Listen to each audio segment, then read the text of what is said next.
Hey guys, welcome back to part 2 of the War of 1812. What we're going to see today is the main chunk of the war, but we're not going to get quite to the end of it. We're going to review really quickly why the United States decides to start the war. We're going to look at the opening action of the war and see how America kind of messes it all up. And then we're going to look at the British counterattack where they almost managed to conquer parts of the United States and bring it back to Great Britain.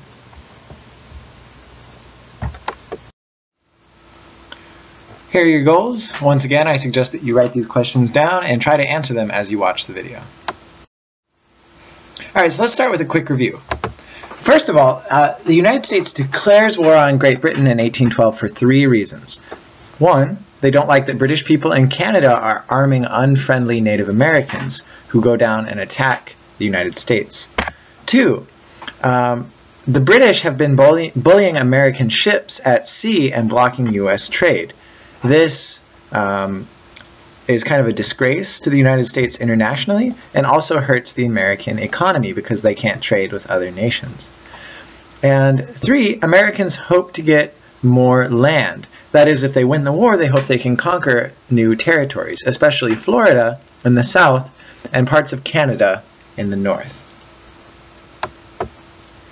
The people who cause America to go to war are people called war hawks. These are leaders from western states like Ohio, Kentucky, and Tennessee. The reason these people are particularly eager for war is that they're the ones that are hurt the most by the hostile Indians that Britain was helping. So they have the most to gain, and they're the ones who are being hurt the most by the British, so they're the ones that want to fight. They succeed and they get James Madison to ask for a declaration of war in 1812, and the war begins. So from the American perspective, declaring war on Great Britain was a pretty bad idea. The reason for this is that Britain at this time was a global superpower. It had a huge, well-trained professional army with 6,000 people in Canada and an additional 240,000 people in Europe. That is a huge army.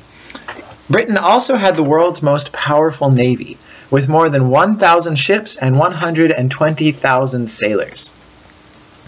The United States, on the other hand, was really weak. It had a small, disorganized army of only 7,000 men total. And it had an even tinier navy with only 12 ships total. And so this is an incredibly mismatched war, and Britain should have been able to win no problem. The fact that America was willing to risk this war basically shows that America is willing to make some pretty irrational decisions at times.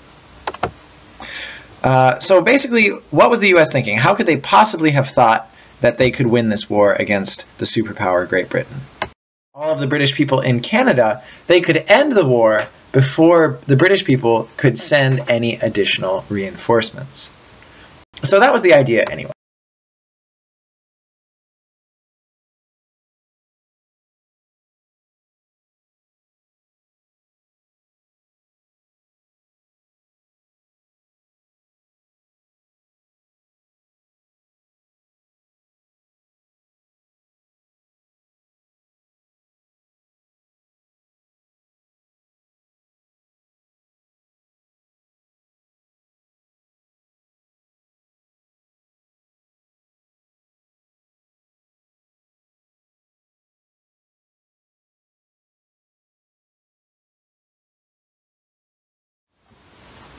But it doesn't really work out as the Americans planned.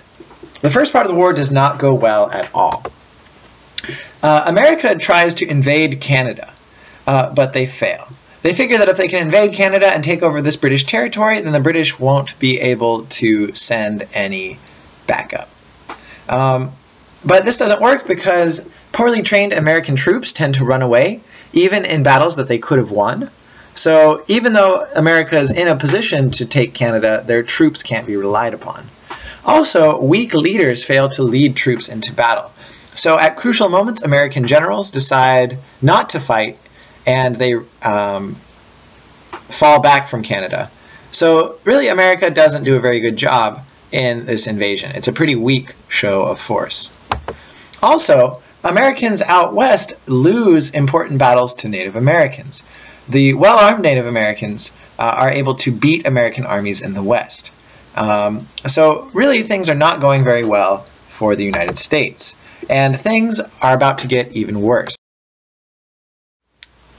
In 1814, two years after the war starts, America really hasn't managed to do much damage to Great Britain, and by then the British have won the war with France, and they can now attack America with all of their strength.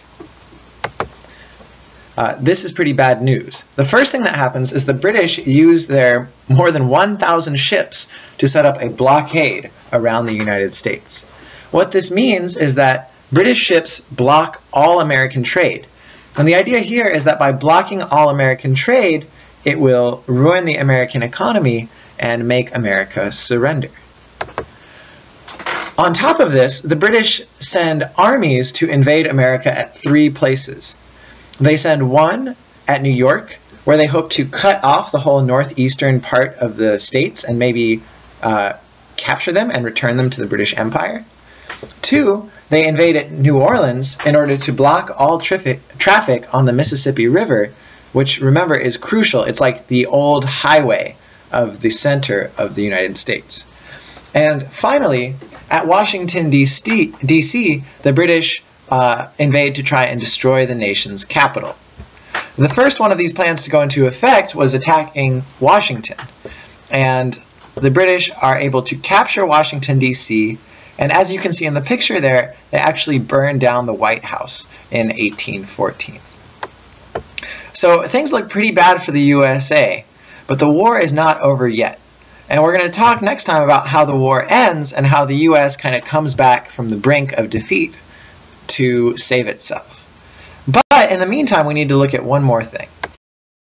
New England, the northern states of Massachusetts, Connecticut, New Hampshire, and Rhode Island want out of the war.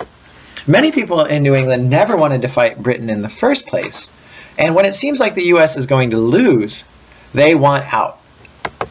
The Federalist Party is located mostly in New England and had always supported Britain and believed that the war would hurt the United States. Because of this, and because they believed nobody was listening to them, some Federalists wanted to leave the United States and form their own smaller country, which would ally with Great Britain. Other Federalists don't want to leave, but they did get together to protest the war at a thing called the Hartford Convention. So basically all the Federalists are against the war and want to end the war as quickly as possible. Some Federalists want to go even further and leave the United States and become their own country. Later, when the war ends, the other party, the Democratic Republicans, accuse the Federalists of being unpatriotic. And this leads to the collapse of the Federalist Party. This is really important and will be a major theme after the war is over.